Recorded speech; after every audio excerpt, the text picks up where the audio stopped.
The Keys of Love. Written by Barbara Cartland. Narrated by Anthony Wren. Chapter 1. 1890.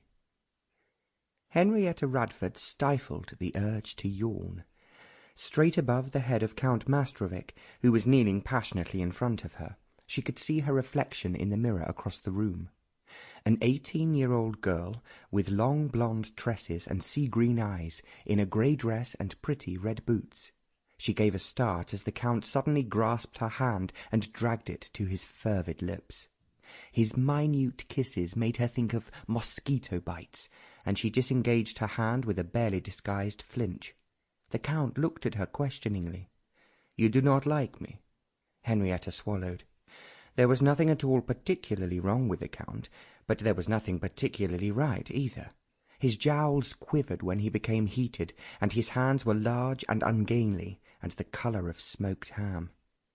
And she did think that large sword he insisted on wearing as part of his Bulgarian army costume was rather preposterous. He looked so like a figure from feudal Europe, when this was actually Boston, United States of America, in 1890. "Miss Radford, my cherub, won't you answer me?" Henrietta sighed. "I am so sorry, Count, but you see you are suitor number 4 this week, and I get rather muddled."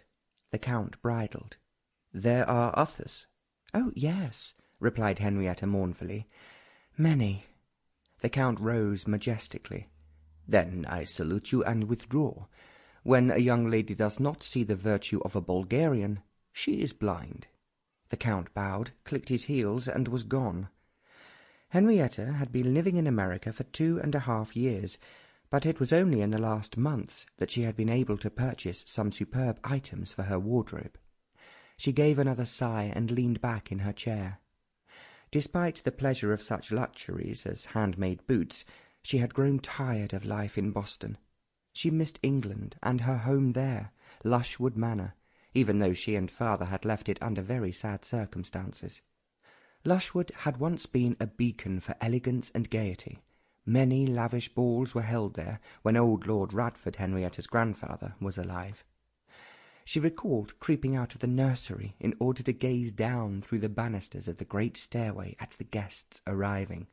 Lords and ladies, dukes and duchesses, counts and countesses. She remembered one night in particular. Her mother was playing French airs on the piano in the drawing-room, and the sound drifted into the hall, where a young man had just arrived late and was in the process of removing his cape.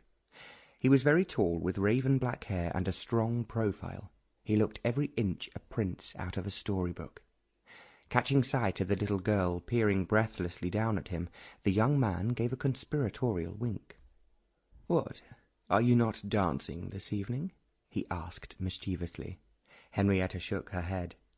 "I am not allowed into the parlour at this hour," she explained shyly. The young man thought for a moment. "But you are allowed into the hall at this hour?" Henrietta considered gravely. I think so. Nobody has ever said I shouldn't." The young man held out his hand. "Then why not come down and waltz with me?" The housemaid in the hall looked disapproving, but Henrietta did not care. She tripped lightly down the stairs, holding up her night-shift as if it was the most beautiful ball-gown. "It isn't quite a waltz that is being played," said the young man. "We will have to improvise." Henrietta did not know what the word improvise meant, but she said nothing. She just placed her hand in her partner's, and they were away.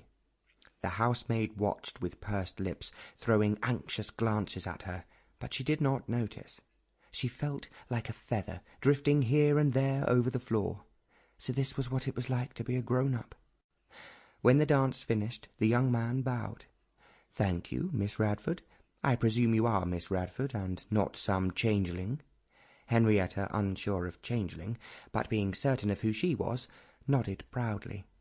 "And how old are you, Miss Radford?" 7, replied Henrietta gravely. "And a half." Her partner's eyes twinkled. "Well, when you are 17.5, we will hopefully dance again." Henrietta had often thought since of the handsome young man who had danced so gracefully with her, but she never saw him. Sample complete. Ready to continue?